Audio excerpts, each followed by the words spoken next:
கழிவுநீர் தொட்டியை சுத்தம் செய்தபோது விஷவாயு தாக்கியதில் ஒரே குடும்பத்தைச் சேர்ந்த 3 பேர் உயிரிழந்திருக்கிறார்கள். ஆனால் இந்த துயரம் அத்துடன் முடிந்து விடவில்லை. அவர்களை காப்பாற்ற சென்ற மேலும் 3 பேரும் உயிரிழந்திருக்கிறார்கள்.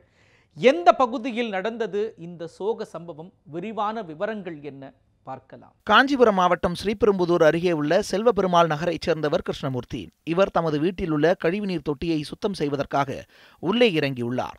அப்போது அவரை விஷவாயு தாக்கியதை அடுத்து கழிவுநீர் தொட்டிக்குள்ளேயே மயங்கி விழுந்துள்ளார். இதை பார்த்த அவரது மகன்கள் கார்த்திக், கண்ணன் இருவரும் கிருஷ்ணமூர்த்தியை காப்பாற்றுவதற்காக உள்ளே இறங்கிய நிலையில் அவர்களையும் விஷவாயு தாக்கியதில் அடுத்தடுத்து 3 பேரும் பரிதாபமாக உயிரிழந்தனர். தகவல் அறிந்து அந்த வீட்டில் வாடகைக்கு குடியிருந்த வடமாநிலத்தைச் சேர்ந்த லட்சுமிபதி மற்றும் ரமேஷ், சுரபாய் ஆகியோர் அடுத்தடுத்து தொட்டிக்குள் இறங்க அவர்களும் விஷவாயு தாக்கி உயிரிழந்தனர். தகவல் அறிந்து சம்பவ இடத்துக்கு வந்த தீயணைப்பு மற்றும் மீட்பு படையினர் பாதுகாப்பு கவசங்களோடு கழிவுநீர் தொட்டியில் இறங்கி சடலங்களை மீட்டனர். இதனையடுத்து பிரேத பரிசோதனைக்காக 6 உடல்களும் ஸ்ரீபெரும்புதூர் அரசு மருத்துவமனைக்கு அனுப்பி வைக்கப்பட்டது. சம்பவ இடத்துக்கு வந்து நேரில் ஆய்வு செய்த சார் ஆட்சியர் சரவணன் கழிவுநீர் தொட்டிகளை சுத்தம் செய்ய பாதுகாப்பு உபகரணங்களை பயன்படுத்த வேண்டும் என்று தெரிவித்தார்.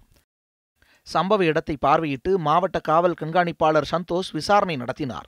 விஷவாயு தாக்கி ஒரே குடும்பத்தைச் சேர்ந்த 3 பேர் உட்பட 6 பேர் உயிரிழந்துள்ள சம்பவம் அப்பகுதியில் பெரும் அதிர்ச்சியையும் சோகத்தையும் ஏற்படுத்தியுள்ளது. செய்திப்பிரிவு, நியூஸ் 7 தமிழ்.